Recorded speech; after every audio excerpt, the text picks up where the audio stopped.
Well, hello, folks. Welcome back to another episode of the Accommodation Show. This week I'm talking to Stacey St. John. We talk all things short term rentals and how she's leading a group of 50,000 short term rental investor ladies. It's a fantastic episode which is going to teach you a bit about what she's doing, how she built the group. You're going to learn about community, and you're also going to learn about things that you should do if you're starting out in short term rentals. But also, we talk a bit about how the industry has changed and what people need to do working forward in their short term rental business. I hope you enjoy this episode, and please make sure that you subscribe because it does make a huge difference to us and it enables me to continue doing the work that I'm doing. Enjoy the episode.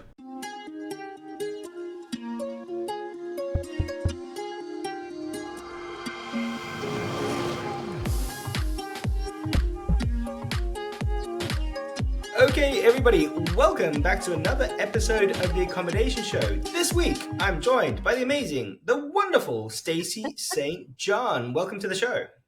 Bart, thank you so much for having me. It's such a great time to be here. It has been a very long time since I've been here, so it's fun to be back. Yeah, that's right. Look, I was checking my notes, and the last time that we met up, I don't have the dated stuff, but it actually has been a few years. But it does show that we've been around for a little while now. We're We've old, grown basically. Sorry?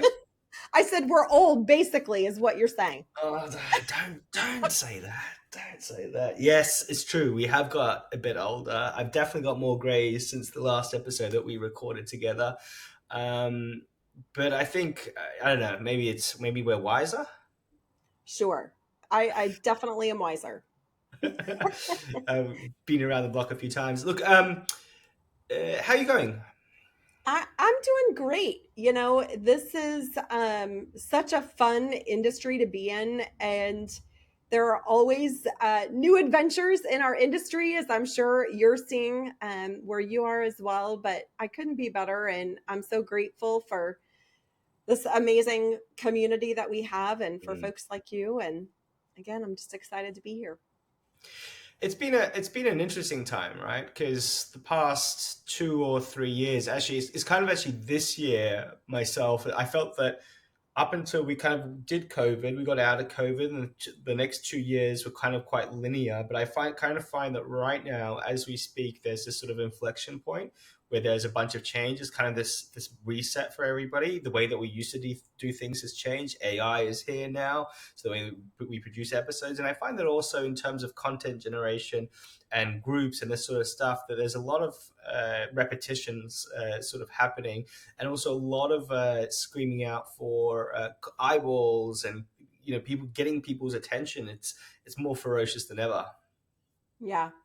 Well, and I think too, when it comes to, just into everyone's local markets, screaming for attention on your listings, right? That is incredibly challenging for folks. As you just mentioned, for folks who want to leverage direct bookings, being able to get attention and good traffic to their website, that's not easy to do. A lot of folks are leveraging social media. Well, social media, as you well know, is an extremely powerful thing to utilize, but it's also time consuming and it takes a lot of strategy. So I think more than ever, to your point, we're at a fork in the road where you can no longer just throw up listings on Airbnb and make money hand over fist. You really have to be strategic in the way that you're going about operating your business, but also marketing yourself as well. I find that a lot of those things that were kind of easy opportunities in the past, they're just not there anymore. I mean, like when we got to know each other, I remember us talking about, oh, you got to just do your photos, right? And of course, that's still the fundamentals. And there's a lot of property owners and managers that haven't done their photos right, and now they've up. But the problem is this: is that even like that's an easy one, and we knew about it. But now that's just a baseline, right? You have to. You always start off with great photos because everyone else has got fantastic photos. And now it's like, well, what's going to be the next stage, the next iteration to sort of stand out? Tidying up your descriptions and tidying up your titles, right? We would just spend hours explaining to people how to do it. Now you just go into ChatGPT and get it to do a lot of that work for you. It's like your buddy, your helping hand throughout. So now that everybody's kind of raised the bar, like I was booking accommodation for Phoenix, Arizona for VRMA. Are you coming, by the way? Yes. Fantastic. So great. Well, so we see each other there. So I was booking an Airbnb, right? Or a short-term rental. I don't want to offend anyone out there, but I was on the Airbnb platform. And the number of listings in Phoenix, Arizona was insane. And I Yeah. just couldn't figure out, and I know the industry really well, I couldn't figure out which one to choose because it all just felt like a big smash of thousands of properties, and I just didn't know what to do. Point being is two things. One thing is that competition is fierce, Mm-hmm. and we can't do things the way that we used to. What are your thoughts? Oh, I totally agree. I think, with the rise of so many investors, real estate investors finding out about the tremendous cash flow that short-term rentals can offer. And quite candidly, short-term rentals are known in the real estate investing industry as being, the cash cows for investors, right? You can make much stronger returns on a short-term rental versus a long-term rental. So, especially with COVID, that really opened the eyes for many folks who are buying long-term rentals, myself included. Um, in the US, there were a bunch of eviction moratoriums that were popping up. So, what would occur at the time was if, as an example, your tenant didn't pay their rent, you had no recourse as a landlord. You could not evict them from the property. Mm, And so that's why I actually got into short-term rentals. We were getting ready to buy yeah. another investment property, and it was like, hey, at least with short-term rentals, people have to pay in order to get in the front door. But a lot of investors really, um, you know, got plugged into the amazing opportunities that short term rentals offer. The challenge is that we've got a lot of markets with a ton of saturation. And so, to your point, you cannot just expect to operate in the same way and get the same results that you did 3, 4, 5 years ago. For me personally, I really focus on a standout approach. And that standout approach is, factored into all aspects of my business from the properties themselves. I always look to either purchase or manage properties because I own and manage as well. Um, have properties in my portfolio that stand out in some way, shape, or form. We do have quality standards that we are looking for. A vast majority of our properties have incredible views of the ocean, or of the woods. And so getting standout properties and having them decorated in a way that makes guests go, oh my gosh, this is amazing. I Mm, love this place. mm, Giving an emotional reaction to your guests from the moment they walk in the door, um, is an incredibly powerful way to instantly have someone go, I love this place, mm, and I want to come back here. But it mm, doesn't just end at your properties. You have to have standout people on your team. So, do you have core values as the business that you are hiring people by?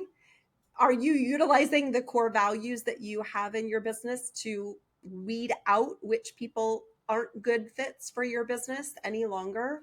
So, standout properties, standout people, standout technology. You just talked about Chat GPT, and it can be your friend. Absolutely.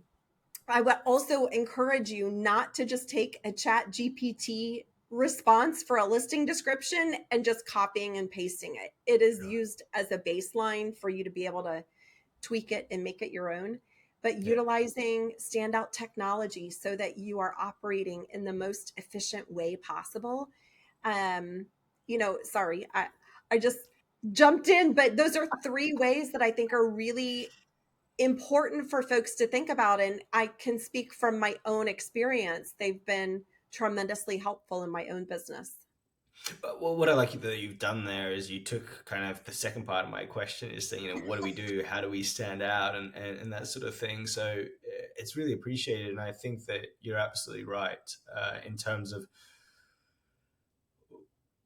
things having changed in terms of what we have to do to stand out. And I love the fact that you brought in teams and how we run our businesses to really to make a difference. And actually, there was one thing that you also said about finding something which is a bit unique and something that stands out in terms of the property. And I remember I used to work for a real estate investment company for it was a very short stint, but I remember one of the learnings that was super powerful was, Bart, when you buy your first place, make sure that it's unique.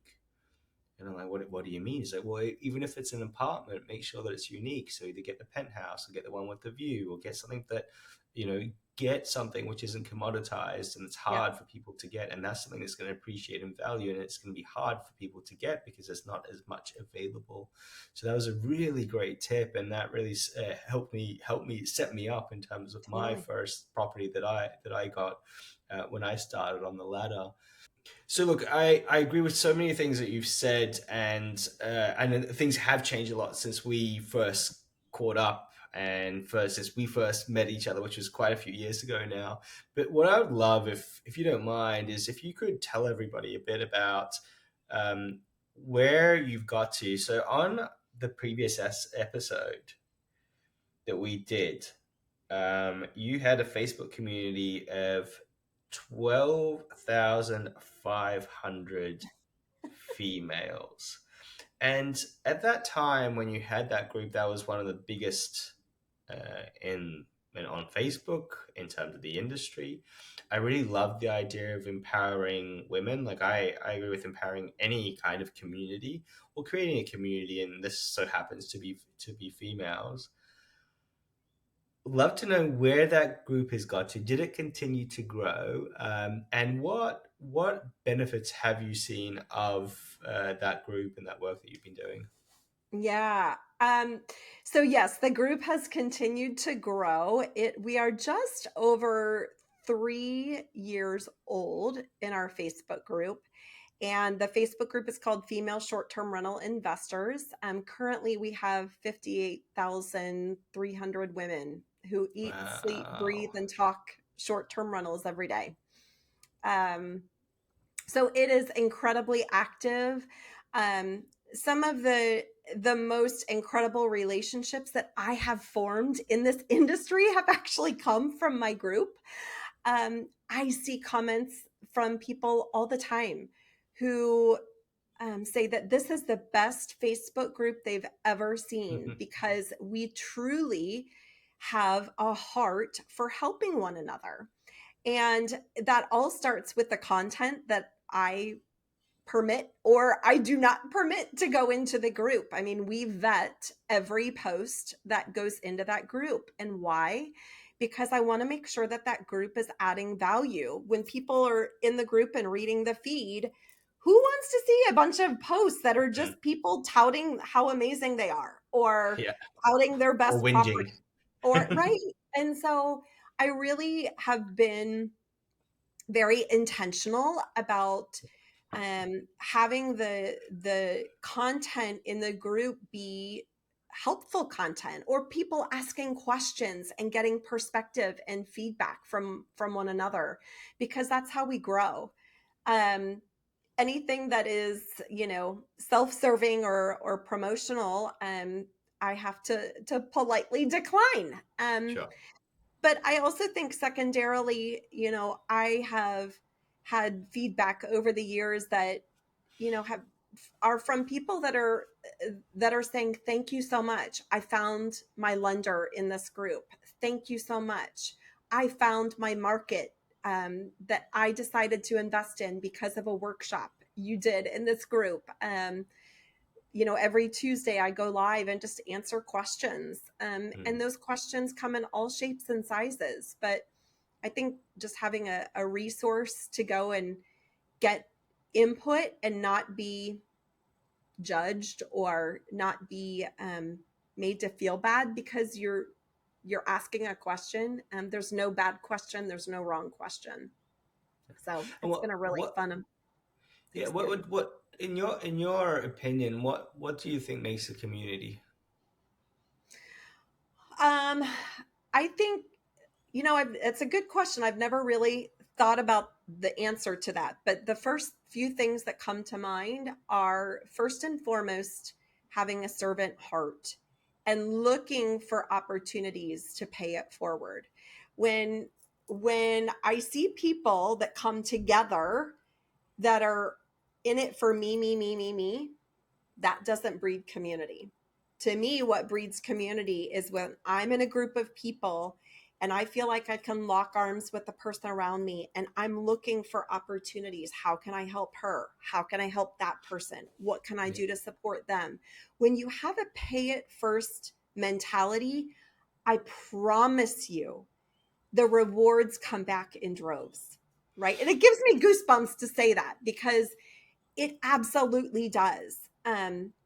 But I really just feel like if we all made an effort to go out of our way to help someone or be kind or go, pay someone a compliment or say, "You're amazing, Bart. Look at all that you have done. Congratulations."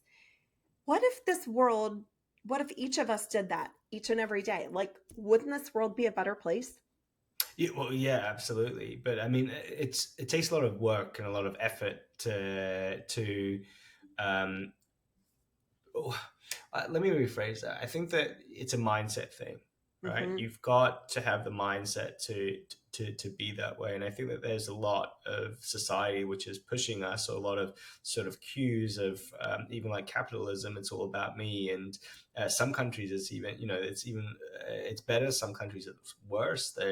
I find also that countries that aren't as westernized, that it's a lot softer in that approach in terms of let's work together, like that community spirit. I remember, so my parents are Polish. I remember back in Poland, like back in the 80s, that community spirit was really there because they were dealing with the whole sorts of issues and they had to work together. Um, so, but I think that inherently, I think that people do want to do the right thing and do want to help each other. I totally agree. I totally agree. I think inherently by nature, we are good we are good people on this planet, right? I think some people might get caught up in the me aspect of things, and that is how they um get fed. That's how they fill their cup by focusing on themselves. I personally choose to fill my cup by focusing on other people, and Mm, it is no doubt about it the best feeling in the world. Um, yeah, and I think the people in my community, in my sphere, they are of a similar mindset, yeah. and so it's super rewarding to see. I think that's why we've connected. Like I think that 90% of the time, if I ever ask you for something, you're like sure, and if you ask me for something that's the same thing, I'm like yeah, sure, I can do it. I can help out. It doesn't. There's no expectation of any kind of financial reward, and actually, funnily enough, I have quite a few people actually saying, oh, I'll give you a commission or an affiliate payment for this and that, and I've always said no, I don't really want it for that. I wanted to be able to help and kind of get more a bit deeper with the person and really help them with their business, and they can keep that 10 or 15%, it doesn't matter to me, and then build something a little bit better with them and for them. And that's always been my way of thinking. I want to go back to this community and this group, and I just want to talk just briefly on the platform itself, because it's all on Facebook. What's your opinion in like today and in hindsight on the Facebook group. I know that there's a lot of challenges in terms of even like the way that the feeds displays. It's not the best. I find that Reddit is a bit nicer in terms of pulling up the posts that are more recent and that sort of thing. So that's kind of a nice space. LinkedIn doesn't seem to really do that community group very well. What is your take on from the experience that you've had on managing 50,000 people?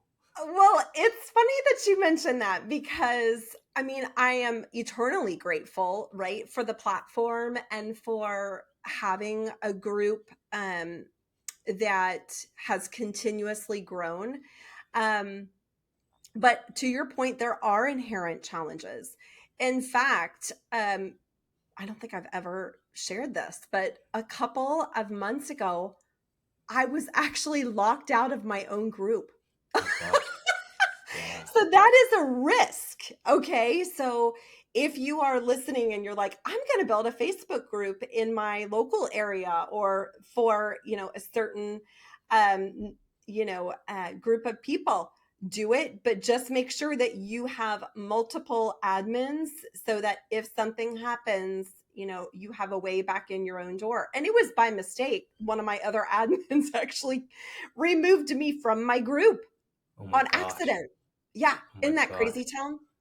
So, um, that being said, um, I think it's just important in business. You talk about business continuity, right? You have to have a plan A and a plan B, and what is our path if we need to pivot, right? So we had business continuity in the Facebook group, but I sometimes, it can be challenging, just like any other tech. Facebook makes their updates. They make, changes to how you can go live or what tech integrations they're offering. Sometimes I go live and I can't see people's comments and I don't know why, so you have all Yeah. the normal day-to-day challenges. But at the same time, what an amazing platform. And I wish that, you know, Mark Zuckerberg would call and ask my opinion. So far, he has not done that. So we'll see if it ever happens. Are you sure he would want that conversation? I don't know. I don't know what I'd say to him, to be honest. I don't know whether it'd be frustration or elation to have a chat with him. But um, we're getting towards the end of our episode, so I do want to ask you a few questions, or just briefly a bit of quick fire around the future. Okay. Because your group's been there for 3 years, you've grown from the 12,000 to 50,000, you might get to whatever, there'll be some sort of a number. But in terms of the industry in short term rentals, first off, if people are trying to get into it today, what would be your first 3 tips? Ooh, my first three tips. My first three tips would be number one, make sure you get formalized, structured education. I continue to pull my hair out when I see people trying to get into an industry by learning from a book or learning from YouTube or learning from podcasts. Um, my friends, we are running businesses. We are running very busy businesses. If you are relying on a book or a podcast or a YouTube video in order to create a successful business, chances are you're going to struggle, right? So I think it's really, really important to get structured, formalized education. And there are so many people that offer it, myself being one of them. But whether it's me or someone else, I think it's really, really important that you go into this industry with your eyes wide open, right? And knowing how to launch and operate and grow your business. Secondly, I think it's really important to have a continuous improvement mindset. I think it can be very easy to think, well, gosh, this is the way I did it 3 years ago, and I should be fine, Right. And as we just talked about, Bart, so many things change so rapidly, especially with technology, with all the Yeah. new, Yeah. opportunities coming down the pike. So when you have a continuous improvement mindset, you're always looking for the next opportunity to learn something, to implement something new in your business. And, you know, I think that's tremendously important. And then third, and certainly I'm going to say save the best for last, find your tribe, right? Get a community around you that is there to support you. I promise you, you will have things pop up in your business that you will need to phone a friend for. And this can be a very lonely business because we all can work from a hotel room or work from our home or work from our car, whatever the case might be. So it can be very easy to feel siloed and feel like you don't have anyone to ask questions for or ask questions from, rather. But I also think it's tremendously important as you come across experiences, sharing your experiences with others so that they can learn from what you've been through or something that you've encountered. So those communities are really a two-way street. It's an opportunity for you to learn, but it's also an opportunity for you to give back and, again, pay it forward. So those would be my things. I absolutely love those. Those are some really good tips, um, and really in depth. So I appreciate those as well. The find the tribe is something that is incredibly important. And like you said, you can feel super lonely and on your own. And there's just so many things that are competing for your time, your attention. You might not have enough money, whatever, and you're trying to figure this puzzle out and finding people that you can surround yourself with. And I think that one thing that I would add to the tribe, if I may, Go for it. is I've been spending a fair bit of time on Reddit recently. Just it seems to be the platform which is really doing very, very well, and there's a lot of great information. But there's also a lot of information which, even though the tribe is all agreeing to the same thing, the information is absolutely inaccurate and it's not right and not suitable for that particular person. So Mm.